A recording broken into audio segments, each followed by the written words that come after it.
శ్రీమతి పొంగులూరి సీతమ్మ వీలునామా సాధన దిశగా అభివృద్ధి కార్యక్రమాల కోసం అన్ని రకాల ప్రయత్నాలు చేస్తున్నామని తిరుపతి శ్రీ వాసవి కన్యకా పరమేశ్వరి అమ్మవారి ఆలయ ధర్మకర్తల మండలి అధ్యక్షులు పామిడి సత్యనారాయణ శెట్టి అన్నారు. తిరుపతి కొత్త వీధిలోని ఆలయంలో ఏర్పాటు చేసిన విలేకరుల సమావేశంలో సత్యనారాయణ శెట్టి, కన్యకా ఇన్ఫ్రా సంస్థ ఎండి మహేష్ కొండూరి మాట్లాడారు.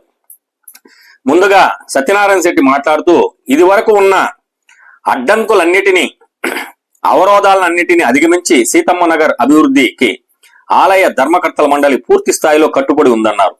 సీతమ్మ నగర్ లో 102 అడుగుల ఎత్తైన శ్రీ వాసవి అమ్మవారి శిలా విగ్రహం, స్వర్ణ వాసవి మాత అమ్మవారి ఆలయ నిర్మాణం, కళ్యాణ మండపం, ఆర్యవైశ్య విద్యార్థుల కోసం పాఠశాల, వసతి గృహ నిర్మాణాలు చేయడంతో పాటు ఆర్థిక వనరుల సమీకరణ కోసం వీలునామా నియమావళికి అనుగుణంగా ఇతరత్ర స్థల కేటాయింపులు కేవలం కౌలుకు మాత్రమే ఇవ్వడం జరుగుతుందన్నారు. అంతేగాని భూ విక్రయాలు, కోట్లాది రూపాయలు స్వాహా చేయడం లాంటివి ఉండవని, కొందరు భూములను ఆక్రమించుకోవాలనే ఉద్దేశాలతో తమపై తప్పుడు ఆరోపణలు చేయడం, అభివృద్ధికి పాటుపడుతున్న తమను తప్పించాలనే కుతంత్రాలతో తప్పుడు కేసులు బనాయించడం చేస్తున్నారని, ఇలాంటి బెదిరింపులకు తాము బెదరమని స్పష్టం చేస్తూ సీతమ్మ భూములను పరిరక్షిస్తూనే అభివృద్ధికి బాటలు వేస్తామని సత్యనారాయణ శెట్టి తెలిపారు.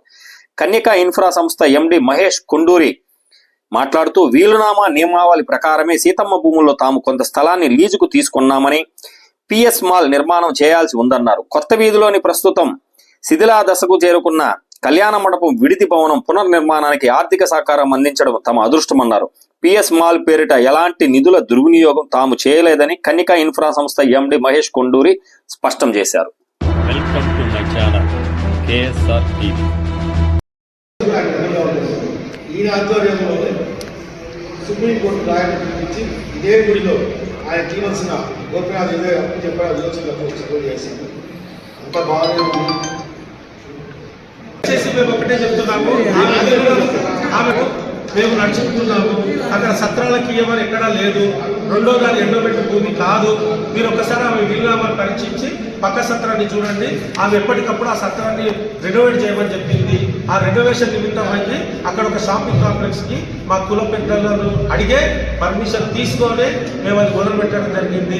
మా కన్యకా పరిషత్ దేవస్థానం పాలక మండలి మరియు ట్రస్టులోనే మినిట్స్ లో రాసినాకనే ఒక ప్రైవేట్ లిమిటెడ్ కంపెనీకి ఇవ్వాలని డిసైడ్ అయినాకనే ఇవ్వడం జరిగింది. దాని తర్వాత దాన్ని అఫీషియల్ గా రిజిస్ట్రేషన్ చేసుకోవడం జరిగింది. Kanyaka infra private limited